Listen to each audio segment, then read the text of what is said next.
रमेश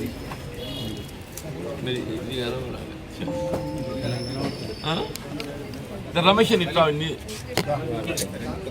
पक्का president sir इट्ला Ramesh ప్రపంచానికి కాంగ్రెస్ పార్టీని మరి ఉన్నత స్థితిలో ఉంచినటువంటి మన ప్రియతమ నాయకుడు రాహుల్ గాంధీ గారి జన్మదినోత్సవ సందర్భంగా ఇక్కడ విచ్చేసిన మన ముఖ్య అతిథులు పెద్దలు మాన్యశ్రీ మాజీ మంత్రులు శ్రీ జీవన్ రెడ్డి గారికి అదేవిధంగా వాళ్ళందరూ కూడా సోదరులందరూ కూడా పేరు పేరున హృదయపూర్వక స్వాగతం చెప్తూ కాంగ్రెస్ పార్టీకి ఎప్పుడు వెన్నంటి నేనున్నా అని మనకు మంచి ప్రోత్సాహం ఇచ్చే రమేష్ అన్న బర్త్డే కూడా ఈరోజు రానున్నటువంటి రోజుల్లో మన పార్టీని కాంగ్రెస్ పార్టీ కుటుంబ సభ్యులు కానీ ఈ దేశాన్ని కానీ ముందు వరుసలో ఉంచడానికి ప్రయత్నం చేస్తున్న నాయకుడు మరి రాహుల్ గాంధీ గారిని చెప్పక తప్పదు. అంతేకాకుండా రాహుల్ గాంధీ గారు ఈ మధ్య కాలంలో చూస్తున్నట్టయితే మీరు సోషల్ మీడియా యాక్టివ్ చూసినట్టయితే భారతదేశంలో number 1 social media Congress party position ఉంది. దయచేసి మీరు అందరూ చూడాలి, దాన్ని వాకప్ చేసినట్టే తప్పకుండా మన యొక్క చేయవలసినటువంటి కార్యక్రమాలు కూడా మరి మనకు గుర్తెరుగుతామని చెప్పి సందర్భంగా తెలియజేస్తాం. ఇంకా ఉన్నత స్థితిలో ఉండాలని చెప్పి ప్రయత్నం చేస్తున్నటువంటి నాయకుడు మరి రాహుల్ గాంధీ గారి మాట సందర్భంగా నేను సగర్వంగా తెలియడానికి ప్రయత్నం చేస్తా ఉన్నాను. రాహుల్ గాంధీ గారు ఏదైతే నడిచేట క్రమంలో పాదయాత్ర చేసే క్రమంలో కూడా మా తెలంగాణకు రావడం జరిగింది. తెలంగాణ యొక్క గొప్పతనం కూడా వారు చెప్పడం కూడా జరిగింది. Telangana road model of India అని చెప్పడం కూడా జరిగింది. ఎందుకంటే ఈ దేశంలో మొట్టమొదటిసారిగా కులగణన కావాలి అనేటువంటి ఒక మాట చెప్పడం లోక్సభలో చెప్పినటువంటి నాయకుడు రాహుల్ గాంధీ గారు. అప్పుడున్నటువంటి మోడీ గారు కానీ బీజేపీ కానీ కులగణన ఉండదు, చేయరాదు, చేస్తే బాగుండదు అనేటువంటి ఉద్దేశంతో వారు చెప్పడం జరిగింది. కానీ రాహుల్ గాంధీ గారి యొక్క సూచన మేరకు గౌరవ ముఖ్యమంత్రి రేవంత్ రెడ్డి గారు దేశంలోనే తెలంగాణ రాష్ట్రాన్ని బీసీలకు 42% రిజర్వేషన్ కల్పించాలని చట్టబద్ధ తెచ్చినటువంటి నాయకుడు మరి రేవంత్ రెడ్డి గారు.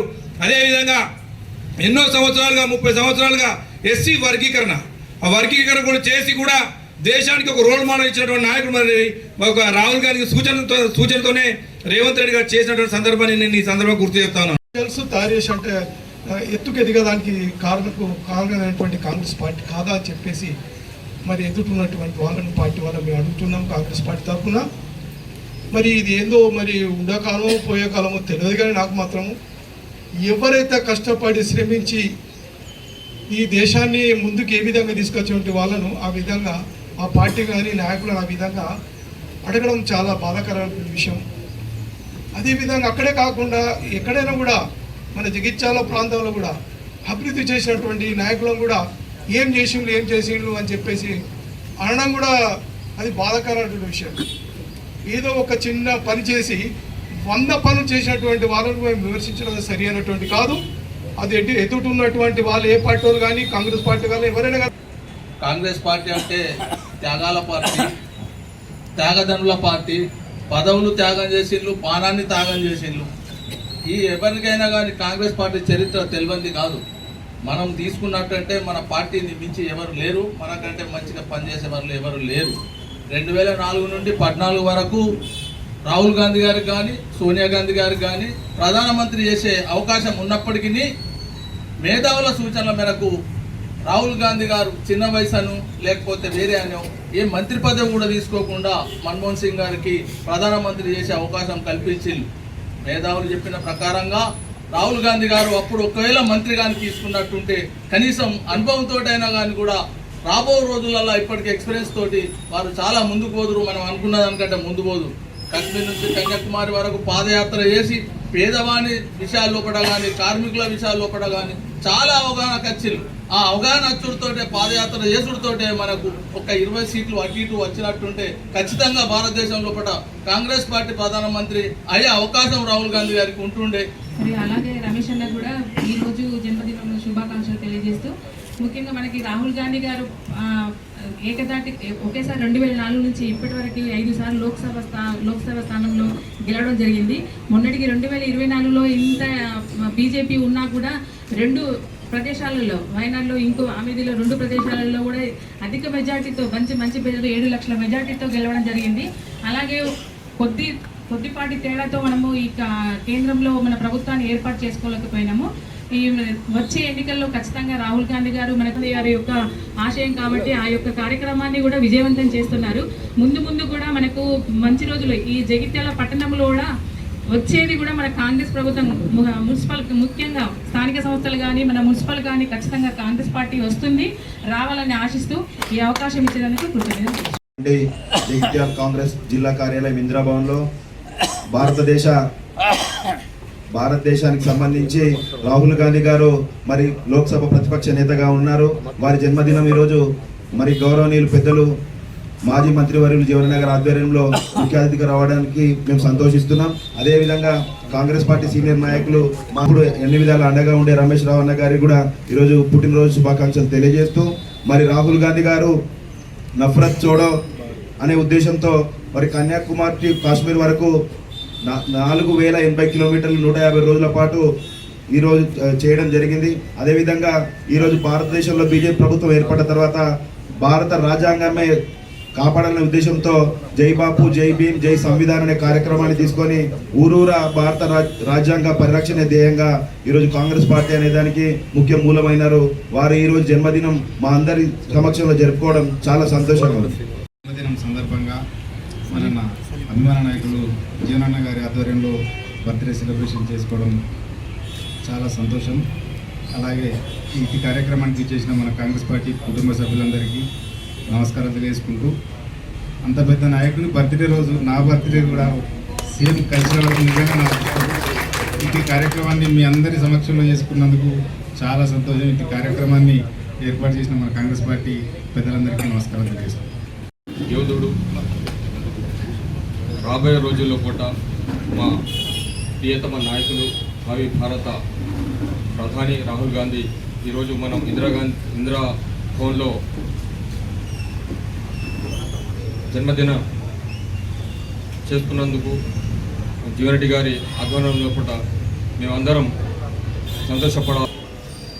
దేశం ఐక్యత సమగ్రత ఉండాలంటే ఇప్పుడున్నటువంటి కార్పొరేట్ ప్రభుత్వం కూలగొట్టి మన రాహుల్ గాంధీ గారి యొక్క ఆలోచనకు అనుగుణంగా మనం అందరం పాటుపడాలని చెప్పి ఈ సందర్భంగా నేను మీ అందరికి విజ్ఞప్తి చేస్తూ ఈ అవకాశం ఇచ్చిన నేపథ్యాన్ని పరిశీలించినట్టయితే భారతదేశ స్వాతంత్రోద్యమం లోపట ఆర్థికంగా చేదోడు వాదోడుగా ఉండడమే కాకుండా దేశ స్వాతంత్రం కోసం వారి కుటుంబం యావత్తు శ్రమించి స్వాతంత్రోద్యమంలో పాల్గొనడమే కాకుండా దేశం స్వాతంత్రానంతరం దేశ సమైక్యత సమగ్రత కోసం మరి ప్రపంచం లోపల శాంతి కూడా నెలకొల్పాలనే ఉద్దేశంతో మరి చేపట్టిన కార్యక్రమాల లోపల ప్రాణత్యాగం చేసిన కుటుంబం యావత్ భారతదేశం లోపల ఏదైనా ఉంది అంటే కేవలం రాజీవ్ గాంధీ మరియు ఇందిరాగాంధీ, మరి అదే బాట లోపల ఈనాడు రాహుల్ గాంధీ గారి కుటుంబం తప్ప వేరే ఏ కుటుంబం కూడా దేశ సంక్షేమం కోసం పాటుపడిన దాఖలాలు లేవు.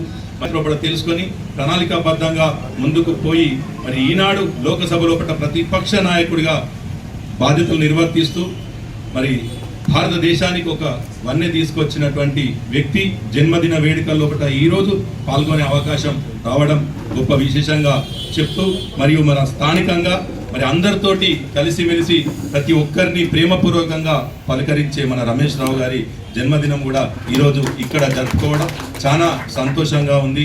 మరి ఏ విధంగానైనా కానీ భగవంతుడు అందరికీ మంచి అవకాశాలు ఆలోచనలు ఇవ్వాలని చెప్పని కోరుకుంటూ నాకు ఈ అవకాశం ఇచ్చినందుకు కృతజ్ఞతలు. భారతదేశ కాంగ్రెస్ పార్టీకి స్ఫూర్తిదాయకులు ఆదర్శ నాయకుడైనటువంటి గౌరవ రాహుల్ గాంధీ గారి జన్మదిన వేడుకలను పురస్కరించుకొని జరుపుతున్న ఇటువంటి కార్యక్రమానికి అతిథిగా ఇచ్చేసినటువంటి మాజీ మంత్రివర్యులు జీవనన్న గారికి, అదేవిధంగా కాంగ్రెస్ పార్టీ కుటుంబం రాహుల్ గాంధీ గారు భవిష్యత్తులో భావి భారత ప్రధాని కావడమే ధ్యేయంగా పెట్టుకొని ప్రతి ఒక్క కాంగ్రెస్ పార్టీ కార్యకర్త కంకణబద్ధులై ఉండి అటు కేంద్రంలో ఇటు మళ్ళీ రాష్ట్రంలో కూడా కాంగ్రెస్ పార్టీని అధికారం తేవడంలో మనము కట్టుబడి పార్టీలో ఎటువంటి కష్టాలు ఎదుర్కొంటున్నప్పటికీ కూడా పార్టీలో కష్టపడి మళ్ళీ పనిచేసుకుంటూ ఇటు రాష్ట్రంలో అటు కేంద్రంలో ప్రభుత్వం తెచ్చుకోవడమే ధ్యేయంగా పనిచేస్తూ, ఇంకొక విషయం ఏంటంటే రాహుల్ గాంధీ గారి ఆలోచన విధానానికి అనుగుణంగా భారతీయ జనతా పార్టీ చీల్చుకుంటూ పోతూ ఉంటే రాహుల్ గాంధీ గారు దాన్ని జోడించుకుంటూ వస్తూ రాజ్యాంగాన్ని రక్షించుకోవడమే మన యొక్క ప్రధాన లక్ష్యం అని చెప్పి తను ఊరు గడప గడప తిరుగుతూ స్ఫూర్తిదాయకంగా నిలుస్తున్నటువంటి అటువంటి మహానాయకుని యొక్క ఆలోచన విధానాన్ని స్ఫూర్తిగా తీసుకొని ఇక్కడ మన రాష్ట్రంలో జీవనన్న గారు కూడా అదే బాటలో అదే మార్గదర్శకంగా తీసుకొని వెళ్తున్న తరుణంలో ఇలాంటి జీవనన్న గారి దగ్గర ఒక కార్యకర్తగా నేను పనిచేయడం కూడా నా అదృష్టం అని చెప్పి భావించుకుంటూ రాహుల్ గాంధీ గారికి ఆ దేవుడు నిండు నూరేళ్ళు ఆరోగ్యాలతో మంచి ఆయుష్ను ఇవ్వాలని చెప్పి మనసారా కాంగ్రెస్ పార్టీ తరఫున కోరుకుంటూ అదేవిధంగా మన కాంగ్రెస్ పార్టీలో ఉన్న సీనియర్ నాయకులు రమేష్ అన్న గారికి కూడా హృదయపూర్వక జన్మదిన శుభాకాంక్షలు తెలియజేసుకుంటూ నాకు ఇటువంటి అవకాశం ఇచ్చిన పెద్దలందరికీ పేరు పేరున ధన్యవాదాలు. రాహుల్ గాంధీ గారి జన్మదినం మనందరికీ కూడా ఏదైతుందో ఇది ఎంతో శుభదినంగా భావిస్తామని చెప్పంటారు. యావత్ భారతదేశం ఈ దినాన్ని శుభదినంగా పరిగణిస్తామని చెప్పంటారు. దాంతోపాటుగా మన సహచరుడైనటువంటి రమేష్ రావు గారి జన్మదినం కూడా ఈరోజు కావటం నిజంగా నేను రమేష్ రావు గారిని హృదయపూర్వకంగా అభినందిస్తానని చెప్పంటాను. నేను నాకు గుర్తిరిగినప్పటి నుండి కూడా వారు కాంగ్రెస్ పార్టీ బలోపేతం కొరకు వారు బాధ్యతగా ఎంచుకొని ఇటు పట్టణం కానీ గ్రామీణ ప్రాంతం కానీ వారు అందిస్తున్న సేవలు మనకు తెలియదు కాదని చెప్పంటారు. దేశమంతా ఏదైతున్నదో కాంగ్రెస్ పార్టీ వాస్తవం చెప్పంటూ నేను వీరు దేశంలో మత విద్వేషాలు రెచ్చగొట్టి ఈ దేశాన్ని ముక్కలు చేయాలని సంకల్పిస్తున్న తరుణంలో ఏదైతుందో మరి రాహుల్ గాంధీ గారు ఏదైతుందో భారత్ జోడో యాత్ర కార్యక్రమాన్ని చేపట్టి ఏదైతుందో కన్యాకుమారి టు కశ్మీర్ నఫరత్ కి బాజార్ మే మొహబ్బత్ కి దుకాన్ खोले చేశా. అటు ఒకవైపు ఏదైతుందో విద్వేషాలు పంచాలని చెప్పని ప్రయత్నం చేస్తున్న తరుణంలో ఏదైతుందో ప్రేమ అభిమానాన్ని పంచాలే అనే ఒక భావనతో ఏదైతుందో మరి యావత్ భారతదేశం పాదయాత్ర చేపట్టడం అటు కర్ణాటక కానీ తెలంగాణ రెండు రాష్ట్రాల్లో కాంగ్రెస్ ప్రభుత్వం ఏర్పాటు కాబట్టం చెప్పండి. దాంతోపాటుగా కొన్ని జాతీయ స్థాయిలో కూడా 100 పార్లమెంట్ స్థానాలు మనం తెచ్చుకున్నది. ఇప్పుడే మిత్రుడు అన్నట్టు ఏదైతుంది ఇంకో 10 స్థానాలు వస్తే మనం ఆశించినట్టు ఏదైతుందో రాహుల్ గాంధీ గారు ప్రధానమంత్రి అయ్యే అవకాశం కూడా మనకు వస్తుంది. ఏదో కొసమేరకు ఏదైతుందో కొద్దిగా ఫినిషింగ్ టచ్ పోయిందన్నట్టు ఏదైతుందో తప్పింది తప్ప బట్ అదర్వైజ్ రాహుల్ గాంధీ గారి యొక్క శ్రమ మరి యావత్ భారతదేశంలో జనాన్ని జాగృతి చేసిందని చెప్పడం లోపల అతిశయోక్తి లేదు అని చెప్పండి. దేశంలో ఆనాటి నుండి ఈనాటి వరకు స్వతంత్రం కాలం నుండి కూడా చెప్పంటున్నాయి నేను స్వతంత్ర ఉద్యమంలో ఏదైతుందో ఆనాడు రాజకీయాలకు అతీతంగా భారతదేశాన్ని ఐక్యంగా నిలబెట్టే విధంగా మహాత్మా గాంధీ గారు పూజ్య బాపూజీ గారు ఏదైతుందో శాంతి సందేశంతో ఈ దేశాన్ని స్వాతంత్రం సిద్ధింపజేస్తే సాధించుకున్నటువంటి ఒక ఈ స్వతంత్ర భారతి మరి పండిట్ జవహర్లాల్ నెహ్రూ గారు తొలి ప్రధానమంత్రిగా అటు సాంకేతిక రంగమే కానీ ఇటు పారిశ్రామిక రంగమే కానీ వ్యవసాయక రంగమే కానీ అన్ని రంగాలలో కూడా దేశాన్ని అగ్రగామికి నిలిపే విధంగా వారు చేసిన కృషి మనం మర్చిపోలేమని చెప్పండి. తదుపరి ఇందిరాగాంధీ గారు వాళ్ళు ఆనాడు ఏదైతుందో పాకిస్తాన్తో జరిగిన యుద్ధంలో ఏదైతుందో పాకిస్తాన్ మెడల్ వంచడమే కాదు మళ్ళీ జీవిత కాలంలో మన వైపు కన్నెత్తి చూడకుంటే ఏదైతుందో ఇలా పాకిస్తాన్ విభజించి బంగ్లాదేశ్ ఏర్పాటు చేసినట్టు ఒక ఘనత ఇవాళ ఇందిరాగాంధీ గారి స్వయంగా ప్రతిపక్ష నాయకుడు అటల్ బిహారీ వాజ్పేయి గారు ఏదైతుందో ఇందిరాగాంధీ గారి దుర్గామాతతో పోల్చి దుర్గామాతతో మన దేశ సమగ్రత కాపాడటం ఒక ప్రధాన బాధ్యతగా ఎంచుకొని ఏదైతున్నదో రాయ్పూర్ డిక్లరేషన్ అమలు కూడా ఎకనామికల్ వీకర్ సెక్షన్ ఆర్థిక వెనుకబడతానికి గురవుతున్నటువంటి సామాజిక వర్గాలకు ప్రత్యేకంగా రిజర్వేషన్ సౌకర్యం కల్పనలో it shall not be limited only to the unreserved caste. It shall be open to all section of society. This is Raipur Declaration. Google lo kottadante. Chhattisgarh Raipur Declaration. దాని కూడా మూలం తెలంగాణ కావాలి. దాని కూడా మూలం తెలంగాణ కావాలంటూ నేను ఏదైనా 42% రిజర్వేషన్ కొరకు కులగణకు తెలంగాణ మూలమైందో ఈడబ్ల్యూఎస్ లో కూడా ఉన్నత వర్గాలు అన్రిజర్వ్డ్ క్యాస్ట్ తో పాటుగా రిజర్వేషన్ సౌకర్యం పొందగలిగి ఆర్థిక వెనుకబడతకు గురవుతున్నటువంటి వర్గాలు దళితులే కానీ, బలహీన వర్గాలే కానీ, ఎస్టీలే కానీ అందరు కూడా ఏదైతుందో ఇందులో అవకాశం కలుగుతుంది. దాని మూలం తెలంగాణ రాష్ట్రం కాబడగలగాలి. ఇదే నిజమైన ఒక రాహుల్ గాంధీ గారికి మనం ఇచ్చే గౌరవం అని చెప్పని తెలియదు. రాహుల్ గాంధీ గారి జన్మదినం పురస్కరించుకొని ఇంత గొప్ప కార్యక్రమం నాకైతే వాళ్ళ జాతీయ స్థాయి నాయకుల కార్యక్రమాన్ని నేను ఎప్పుడు మిస్ కానీ ఎనిబడి రాజీవ్ గాంధీ కానీ, ఇందిరాగాంధీ కానీ ఎవరి కార్యక్రమాన్ని వారి దేశానికి చేసిన సేవలను తలంచుకోవటం మనకు ఒక గౌరవం. ఇది ఒక గౌరవం ఉంటుంది. కాబట్టి మనం రాహుల్ గాంధీ గారి యొక్క జన్మదినాన్ని ఇంత గొప్ప దీన్ని మనం ఏర్పాటు చేసుకున్నందుకు నేను పట్టణ కాంగ్రెస్ వాళ్ళు ముఖ్యంగా యువజన కాంగ్రెస్ మిత్రులు అని చెప్పాను. ఏ రాజకీయ పార్టీ కానీ యువజన విభాగం పైన ప్రధానంగా ఆధారపడుతుంది.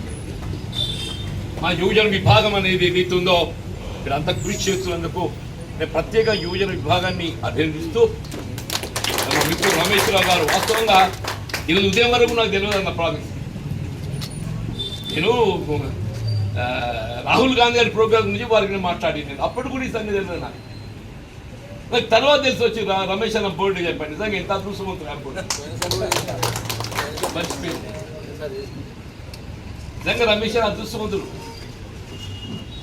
రాహుల్ గాంధీ గారి జన్మదినం నీ జన్మదినం కావడం మాకు ఏదైతుందో ఇవాళ నీ జన్మదినాన్ని జరుపుకునే అవకాశం మాకు కలిగింది.